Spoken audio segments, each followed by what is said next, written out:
Welcome to Running Hot, Action Network's motorsports betting podcast. I'm your host, Nick Giffen, predictive analyst here at Action Network. And joining me, as always, my co-host, Stephen Young of Roto-Grinders, better known as Stevie TPFL. And this week, we're talking bets for the Autotrader 400 at EchoPark Speedway, formerly known as Atlanta Motor Speedway, here on Running Hot.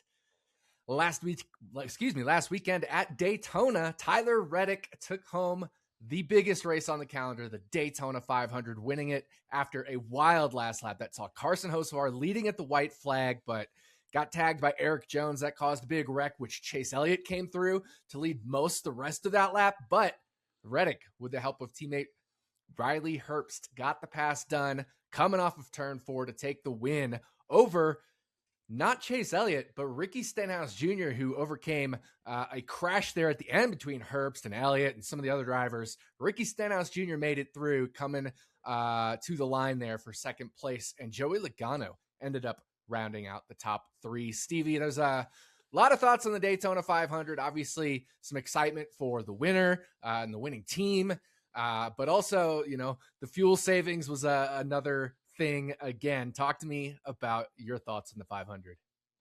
Yeah, I have a lot of them. Let's start with the first thing here with Tyler Reddick.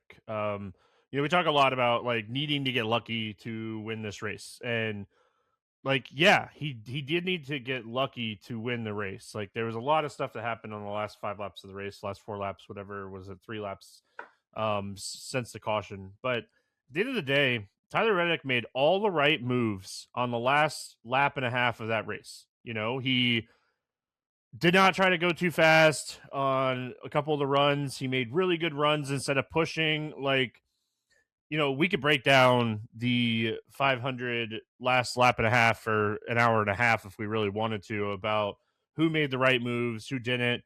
Chase Elliott's probably kicking himself for not blocking Reddick, or at least trying to block Reddick on that last lap. Zane Smith's probably kicking himself for the way that he pushed instead of trying to pass people. At the end of the day, yeah, Tyler Reddick had to have a lot of stuff go his way to win that race, but he made all of the right moves, and he is a deserving Daytona 500 champion, in my opinion. Mm-hmm. So really happy for him. I think it's really cool for him and 2311 and, Michael Jordan, who is just, he's the GOAT. He's the most well-known athlete of all time, probably, across the, entire world. So really cool to see him in our sport and genuinely happy to be in victory lane at a NASCAR event. Just really cool to see Michael Jordan with that. So really happy for Tyler Reddick. It stinks for Carson Hocevar and Eric Jones. Just missed the push by a little bit, where Eric Jones was by far not trying to wreck Carson Hocevar there. He was trying to push him out in front of everybody and make a move on the backstretch, and they just did not line up enough. And Jones was getting pushed by Stenhouse into correct Hocevar as well. So at that point of the race, everybody is pushing really hard. So that really stunk for them. I thought Eric Jones was in a really good spot to win the race. But yeah, overall, Riley Herbst, really good teammate move, made a move for himself at the end, missed Brad Keselowski by maybe a half a second. If he gets in front of Keselowski has nothing but to push him. Does Riley Herbst win the race if he doesn't misjudge that? But yeah, a lot of stuff happened on that last lap, but kudos to Tyler Reddick. But the thing I want to talk about that irritates me as a fan and somebody that was watching the race, no one should be able to go 60-plus laps on fuel at Daytona. What Michael McDowell was able to do. They had enough fuel. If that caution doesn't come out, Michael McDowell wins the race. He wins the race by over a half a straightaway. And it's just, that stuff has to be, I don't know what they have to do. They have to make handling matter at Daytona a little bit more. They're running 3 wide for 20, 30 laps at 5 seconds slower than what they were running their full speed at. And it's just it's parade laps, and it's just not fun to watch. It stinks for the fan. It stinks for everything. So that is the one thing that was a black eye for the Daytona 500, was it's cool watching them run 3 wide, but at the end of the day, like, it's not fun to watch them not try hard. And like, you can't fault the drivers because it's exactly what the package is right now. And fuel savings has always mattered at Daytona, but like, it has become a thing a lot heavier. What are we going to go to Talladega, run 4 wide and just parade lap around the racetrack? Like, it's frustrating in that aspect of like, handling needs to matter enough. But I mean, how do we really speed the cars up when they're already going so fast and it's already so dangerous? So there's a lot to I unpack. had a solution I'm listening. that I talked about earlier. It might just be for Daytona, and it doesn't fix the other 3 super speedway races. We really don't see this issue at Atlanta, but make the stage points doubled. So instead of 10, 9, 8, 7, 6, 5, 4, 3, 2, 1, 20, 18, 16, 14, 12, and remove the stage cautions just for the Daytona 500. Still give the stage points, but remove the cautions and double the stage points. That will force those teams and drivers to want to be at the front all the time, or a lot of the time, and even especially the mid-pack and smaller teams, they're going to want to be up front trying to get those massive stage points because a lot of those teams are the bubble teams. So I think for me, that's a sort of a fix just for Daytona, because Daytona is such an important race. I'm fine doubling the stage points on that race alone and eliminate the stage cautions on that race alone. You're going to get your caution break, or you're going to get your TV commercials in there anyway. They got plenty of commercials in there, even without the, some of the yellows. So Daytona will produce yellows at the end anyway. You'll still get your commercials in there. Just eliminate the stage cautions for Daytona, still give stage points and double them. And I think that fixed the fuel issues. Yeah, I mean, I don't hate the idea of taking away the stage cautions at super speedways in general, because that opens up all kinds of different strategy. I was joking the other day with one of my buddies that was in the media center with me, and I was like, just throw one of these phantom cautions at like 40 to go. Like, there's debris in the back corner, and like, never show it. And like, at 35 to go on the green flag, and everybody's gonna go. But I mean, you can't do that. It was more of a joke. But yeah, I don't know, because at the end of the day, like, kudos to Michael McDowell's team. Like, they were going to win that race by a large amount, and no one else even tried. So kudos to them in that aspect. And like, even on the restart, he was in a really good spot. And had he stayed with his teammate, who knows what would have happened. He went down and got in front of William Byron, and at the end of the day, like, I probably go down and get in front of William Byron too. I mean, that guy won back-to-back Daytona 500, so it's tough. But I like the idea of getting rid of the stage cautions on super speedways. We tried it a couple years ago with the road courses to try to make the road courses a little different, but I think it matters more at Daytona and Talladega than it does at the road courses right now. Yeah, absolutely. I agree with that. And just on the betting front, I had a huge day. And I know on the DFS front, the RotoGrinder subscribers and a couple of the Fantasy Lab subscribers, which are all under the Better Collective umbrella here, as Action Network, RotoGrinders, Fantasy Labs are all part of the same larger parent company. But great days for a lot of people. I had almost plus 10 units in betting, which was huge. Most of it didn't come from this podcast. Actually, I had a weekend article where I brought up 25 bets on the weekend article, tracked all of them in the Action app. So make sure you're following me in the Action app, Nick_Giffen. I literally just hit 300,000 followers overnight last night. So make sure you're following me. Make sure you have alerts on and set the instant, and you have Action Pro so you can get them before the lines move, because I had a huge day in betting. And Stevie, top 3 DFS finishers in the big GPP on DraftKings were RotoGrinder subscribers, and one of them also subscribes to my projections as well. So very cool to have that happen. Yeah, it was really cool. The person that finished second, Philly, like, he has been a long time sub, really awesome guy. I still have a disc golf disc like hanging in my office over there that he sent me a few years ago. Nice. After a really big win. So really nice guy. Just a really cool dude, down to earth. So I love seeing my community, our community, do really well. It's really cool to see that. And Yeah, I mean, the 500 was brutal for me, but luckily, like, it really didn't matter because I hit both dual races. So that was nice. Like, my weekend was paid for before the race even started because I hit both dual races. So I think I had Yep. like a 7 unit weekend before, and then Zane getting the top 10 was really nice at like 3 or 4 to 1. I can't remember what it was, but that was nice. But yeah, it was. And like going into the last lap, man, I had Busher and Stenhouse. I had so many people, Eric Jones. Like I had so many people up in Yep. the top 5, and like that's all I hope for, right? Like at the end of the day, when I bet Daytona, we bet Daytona very early in the week to try to get the odds as best as we can, and like we're just kind of hoping for somebody to be in the mix at the end, and like I had a few cars up there, so like it was fine with me. But dude, I don't know what it is about the duels, but I think this is like 3 or 4 years in a row where I've hit at least one winner. Just how these Mhm. races play out have been really predictable, and I'm knocking on wood right now, but I love the duels. We could just have the duels every week, and then I'd be happy. There you go. Stevie crushing the duels. I swept them, I think, 2 years ago, and think I hit one winner last year.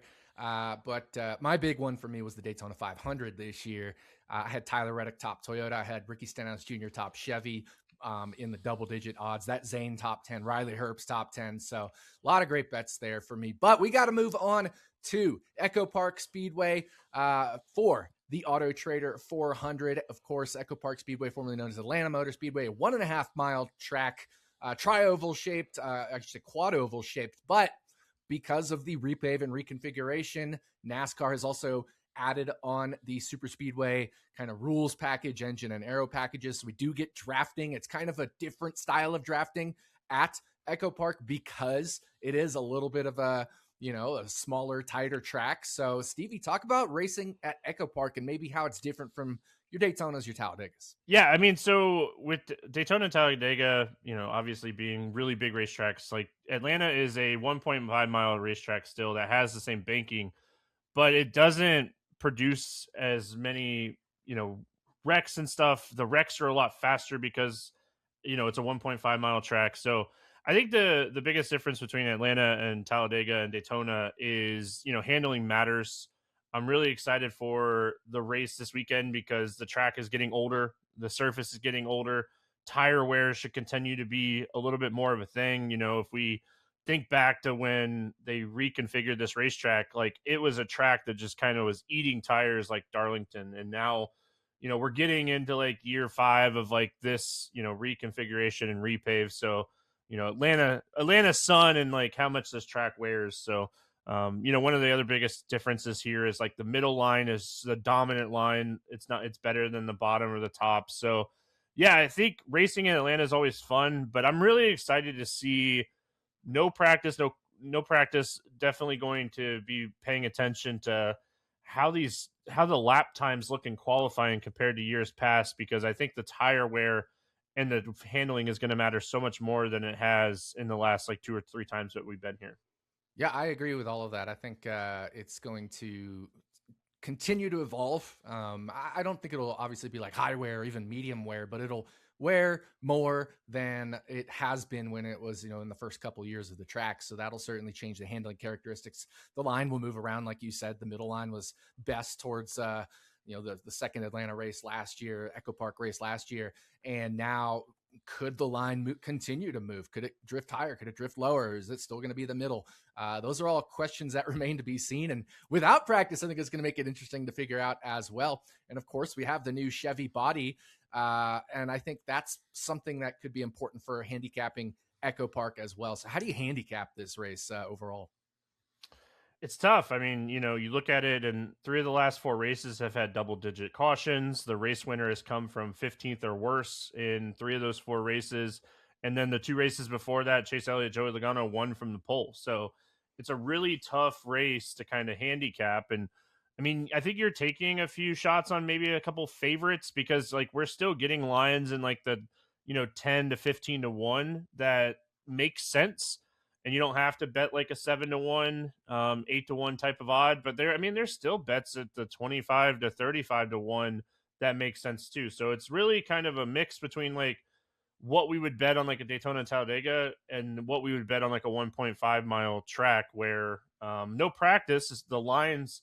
They're going to move, but they're not going to drastically move as much as like Kyle Larson dominated practice, and he's by far the best car to beat, and he's 3-1 now. So I think that all kind of matters when you're looking at handicapping, Atlanta. I know it's EchoPark. I'm always going to call it Atlanta. So, but yeah, I mean, just kind of looking at it, cautions matter, lead lap cars, lead changes the last year. There were 96 between the two races. Like, it's a track where momentum matters so much, and you want to be out front, but everybody wants to be out front. We saw a lot more aggressive racing compared, to years past last year at Atlanta. And we saw Bell win from 32nd and Elliott win from 15th. So, yeah, just kind of handicapping it like a kind of a mid between Daytona and Talladega aspect of betting. Yeah, I think it's really interesting because, when we look at, for example, average running position or driver rating, those kinds of things, it's completely dominated by Team Penske and Hendrick Motorsports in the next-gen era at Atlanta. But, Stevie, I'm going to throw out an intangible. We just saw the Daytona 500, which is a drafting track. Has Ford lost their edge? The most laps led by any Ford driver was 9 by both Joey Logano and Zane Smith. Team Penske led 16 laps total in the Daytona 500. That's 4 laps per driver. Normally we see those guys lead 30 plus laps. One of those drivers at least lead 30 plus laps in the Daytona 500. I remember last year sweating in under most laps led by any driver, and it was Joey Logano leading a whole bunch of laps that I was getting a little sweaty on, and then it was totally fine because he didn't lead any in the last portion of the race. But is there an intangible with this Chevy body? Has Toyota also caught up? Because we didn't see Ford have a great performance in the actual 500 itself when not in the duels, right? The duels that RFK train was leading it, but it was a little different because they had a bunch of Fords in that first duel, and we're trying to protect Corey LaJoie. It didn't work out, but in the full field, they just didn't seem to be the best at Daytona. I don't think there was a standout manufacturer. When Ford has stood out in the past, I think realistically, when you were looking at Daytona, I don't think it was as much manufacturers working together as years past either. I think everybody just kind of wanted to be upfront. And if Chevy was going to push the Toyota to get up front, it didn't really matter as much. And in the dual race, that doesn't count. I mean, they had almost half the field Fords, and they were all lined up. That doesn't count. So I don't know if I would necessarily say Ford has lost the ability to be the best, but I also don't think there's a standout edge anymore, to your point. So I kind of agree with you. That's what I'm saying. I kind of agree with you is I think Chevy, and we're going to talk about it with our bets too, but I think Chevy did something with their cars, and watching what they were able to do in qualifying and single lap speed, it was kind of impressive. So I'm really interested to see what they look like here in Atlanta. And it feels like it's a pit in my stomach to be interested in Kyle Busch this weekend, but I'm there. So we'll talk about it in a minute. Yeah, let's do talk about that. It is time to dive into those bets. As always, we'll drive through the race stage by stage. Stevie and I will give a pick in stage 1 as our shorter odds bet. Then we'll ramp it up with a longer odds pick in stage 2. Finally, we'll race through stage 3 and end up in victory lane with our combined favorite bets. So we're going to throw the green flag for the Autotrader 400 at EchoPark Speedway and fire off for stage 1. All right, first pick here, Stevie. You just talked about him. Kyle Busch, what do you got? Yeah, really love the RCR speed in general when it came to Daytona last weekend. I think their package was awesome. Kyle, he was able to stay out front really well in that race, and he had a couple issues where he kind of lost his track position and was able to drive back up to the front. So I think they're going to come with a really good package to Atlanta this weekend. So I'm going Kyle Busch top 10 plus 115. Debated on betting his outright too, and I might end up adding his outright later in the week, depending on where he qualifies. But we look at it and he's finished top 10 in 5 of the 8 races with the next gen car here since they reconfigured this racetrack. He has one of the better average running positions. His speed is really good. And he wasn't good last year in either race here, speed wise, and he still had a top 10 in that race. So kind of looking at where he was at, how he's able to pass here, and just realistically how good he has been at this racetrack.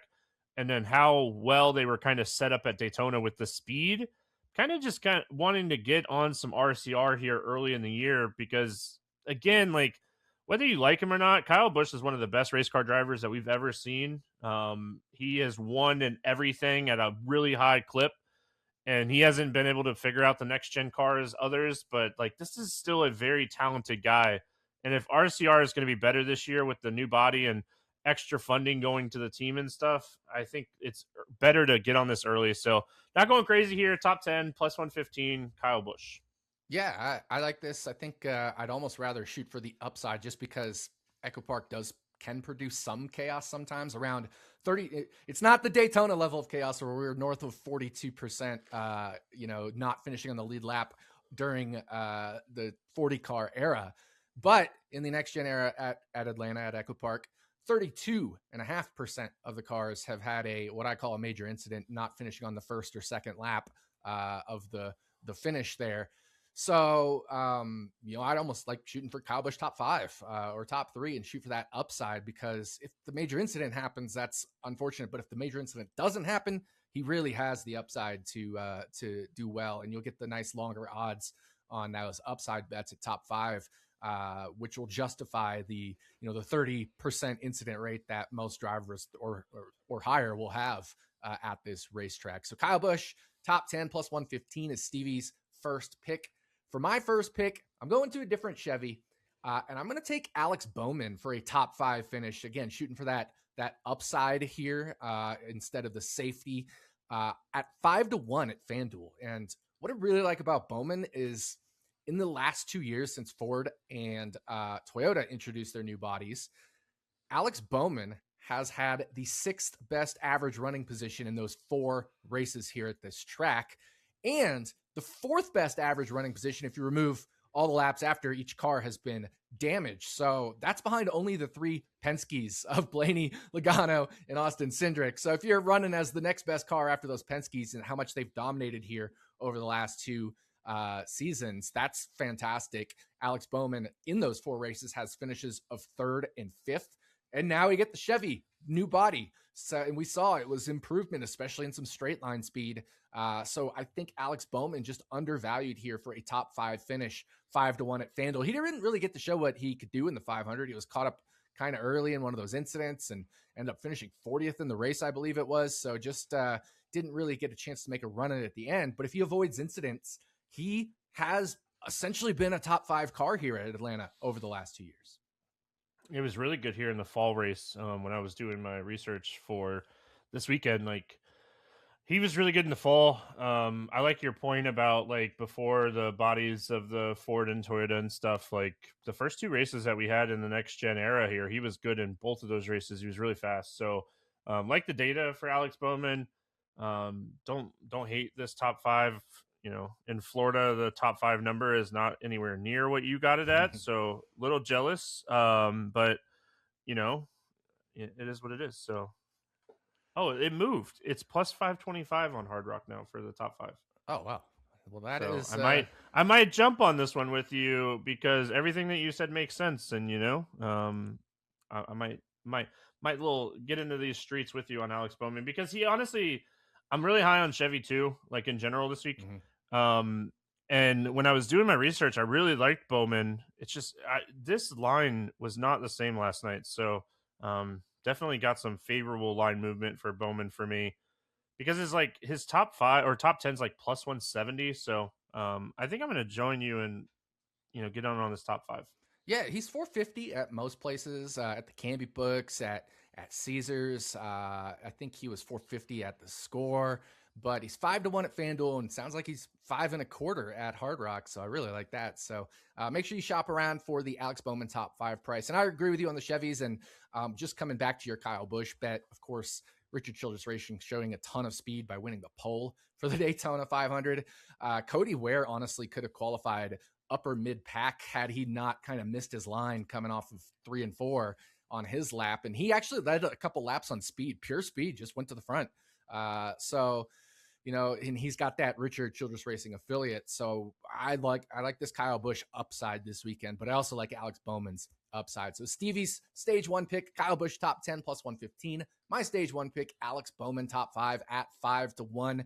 And before we move on to stage 2, don't forget to sign up for Action Pro for real-time pick alerts from experts like Brandon Anderson, Chris Raybon, Stuckey, myself, and our entire Action Network team. Plus, you can access our pro projections powered by Sean Kerner, myself, the rest of our predictive analytics team. We're going to have UFC pro projections, golf pro projections down the pipeline. We're going to have all sorts of cool stuff. So go to actionnetwork.com/pro and get $20 off the annual price with the promo code POD20. Don't miss out on the best bets at the best prices. Visit actionnetwork.com/pro and use promo code POD20. That's POD20 to get a year off, $20 off a year, I should say, of Action Pro. Also, a reminder, if you haven't yet subscribed to Stevie's NASCAR package at Roto-Grinders, a lot of people got it paid for already in the first week of the season and then some.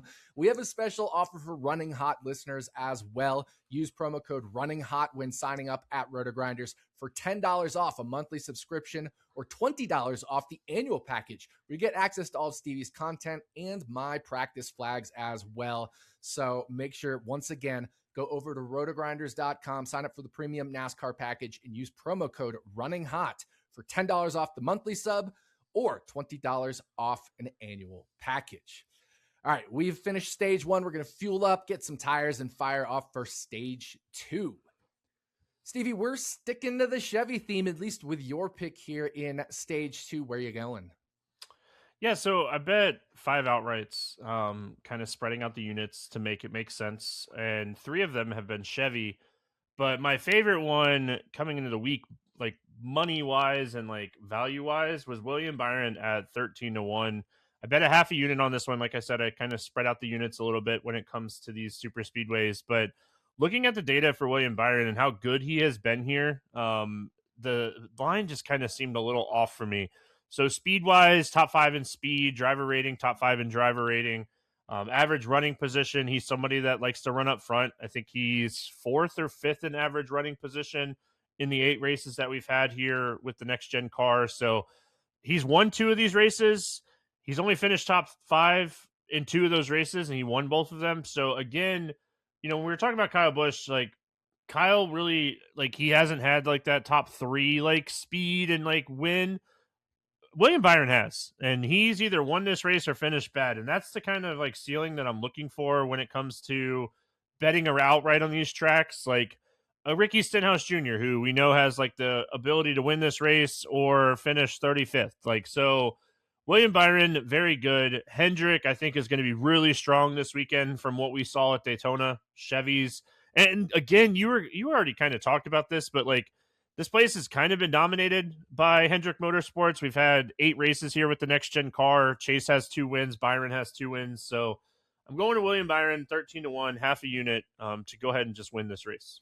Yeah, I was looking at odds while you were talking, and 13-1 on William Byron is for you at Hard Rock. There's 14-1s out there, BetMGM, FanDuel, 15 at Caesars, 16 at the Canby books if you have those. And also, make sure you're getting into those prediction markets, because Kalshi has William Byron at 15.6x. So that's almost that 16-1 as well. So use all the resources you got. Prediction markets are going to be all the rage here in the coming weeks, months, and years, as more and more of them, Kalshi being an example.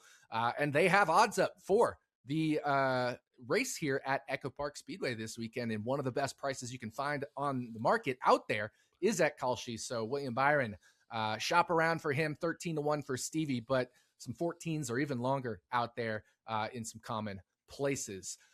Oh, by the way, I just, as far as analysis, I agree with all of that. I mean, Chevy has HMS and Penske have dominated Atlanta in the next gen era. I don't see any reason that shouldn't continue. I don't have much more than that to add. We've already talked enough about that, but that means I'm going to go a little different direction for my stage 2 pick, Stevie, because I get to avoid all the Chevys. I get to avoid all the Penske's. I'm just looking at the Toyotas and taking a top Toyota market. Ty Gibbs, 13-1 at DraftKings. This is wild because at other books, he's 10-1. And at FanDuel, he's in the single digits. Make sure, again, you shop this around. Ty Gibbs, top Toyota, 13-1 at DraftKings. There's only 9 Toyotas in the field this weekend, right? We had 11 for the Daytona 500 because of Heim, because of Jimmy Johnson. only 9 Toyotas in the field this weekend. So if this was a purely random race, everyone would be 8-1 to finish as top Toyota. All 9 Toyotas would be 8-1 because that would be the break-even point.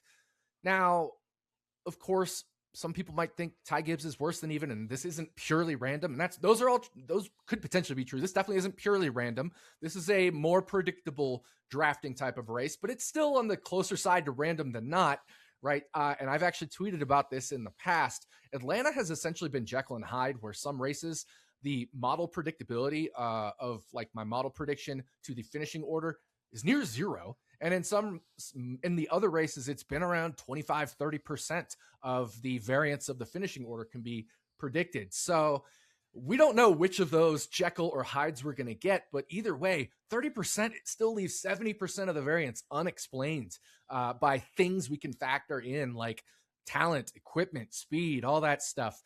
So it's still relatively close to random. So at 13-1, that's just really long. And in his clean finishes at Atlanta, so again, when his car wasn't damaged, when he didn't finish multiple laps down, his clean finishes have been 9th, 10th, 14th, and 17th. It hasn't quite been close enough to the front to where like I love his top 5 or top 3, but he could still finish as the top Toyota there in 9th or 10th.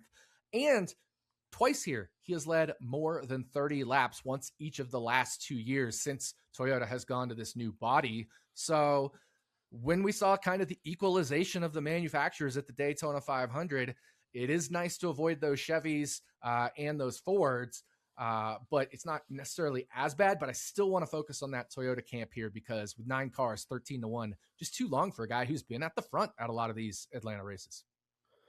Yeah, so when I was looking at betting, like putting bets in last night, like I was debating on this top Toyota bet just in general because I kind of like the idea of like maybe going Ty Gibbs, Eric Jones, and kind of splitting it where it makes a little sense because like realistically, like Eric Jones of the Toyota camp has the best average finish at Atlanta with the next gen car, but Ty Gibbs is right behind him, and they're all kind of just really bunched together, like Bubba, Tyler Reddick, Ty Gibbs. Briscoe is way down, but we can't. It was just kind of looking at last year for Briscoe because it was his first year with Toyota, but he has really struggled here. Denny has not been awesome here. He's really struggled. So I think there's a lot of value in the top Toyota like market just in general. And like what you were talking about, like, you know, Heim's not in the field, Jimmy Johnson's not in the field. So the top Toyota market, I think, has value. And I was already kind of debating on like, do I want to do Eric Jones? Do I want to do Ty Gibbs? But where their lines are at right now, I think it makes a little sense to like kind of throw them in together and kind of, you know, raise your odds just a little bit with only 9 cars in the field. Cause I think Jones and Gibbs are definitely better than Herbst and John Hunter. And I think you could potentially make an argument for Gibbs being better than Chase Briscoe, looking at how much Briscoe has kind of struggled at this racetrack type. So I think you're getting everything you said makes a lot of sense when it comes to Ty Gibbs. Me personally, I might throw Eric Jones in there as well, just because of how well he's run at this racetrack and how well he typically runs at super speedways. Yeah, I like that. Splitting between Eric Jones and Ty Gibbs would make a lot of sense. I think Eric Jones was in that low to mid teens range as well over at DraftKings. I don't remember his numbers on some of the other books, but you could definitely split half a unit between those two guys, so a quarter unit on each or something like that, and feel pretty good about your chances if hopefully having one of the two finish as top Toyota. My official pick for this podcast, Ty Gibbs, top Toyota, 13-1. And your pick, William Byron, 13-1 or longer. There's 14s, 15s, 16s out there as well. So that is stage 2. We're going to also drive through stage 3, cross the start finish line, take the checkered flag, and head towards victory lane. We didn't win a victory lane pick on the Daytona 500 episode, but Ricky Stenhouse Jr. did finish second at 40-1. Not a bad pick there. We'll try to hit this week. What do we have for victory lane, Stevie? I like our victory lane pick a lot more this week. And not that I didn't like our victory pick last week. If we don't like victory lane, we typically will tell you all that we don't like it and don't put something and we, talk something else. But feel really good about this one. It's Chevy winning manufacturer. You get it at plus 125 at Caesars. I bet it at plus 120 here in Florida at Hard Rock. So I'm with you. I think Chevys, they showed us a lot last weekend. And it's one race, yada, yada, yada. But they showed us like, all right, they look a little bit better in the draft. They look like they push a little bit better. That all matters when we go to Atlanta too. Pushing matters a lot here. Like I said, that middle lane is so dominant typically. So Chevy winning manufacturer, I think you could get even a little bit more aggressive and go Hendrick Motorsports to win. If you're not feeling like, if you want to feel a little bit more frisky. So overall, I like this one a lot. I like this. I think that we have a really good like chance going in on this one when it comes to hitting our victory lane pick this week. Yeah, I mean, Chevy is populating the field here. We've even seen a couple of Fords switch over to the Chevy camp from the chartered cars, so they take away some Ford numbers. Not that those guys have high chances of winning, but any little bit helps. And with the new body, Chevy looked really good in qualifying for the Daytona 500, good in the race, and they've been strong here at Atlanta at the past, especially that Hendrick camp. So I'm right there with you. Chevy winning manufacturer. You can get it plus 125 at Caesars Sportsbooks. Most other books have plus 120, totally fine with that as well. So that is going to do it for us. Thank you for listening to the Autotrader 400 episode of Running Hot, Action Network's Motorsports Betting Podcast. If you'd like to tell some of the bets we discussed today, look for the quick slip link in the podcast and video description, or go to actionnetwork.com/bet now. We'll be back next week to talk bets for the Duramax Grand Prix at Circuit of the Americas, aka COTA. On behalf of my co-host, Stephen Young, thanks again for listening. We'll see you back here next week on Running Hot from Action Network.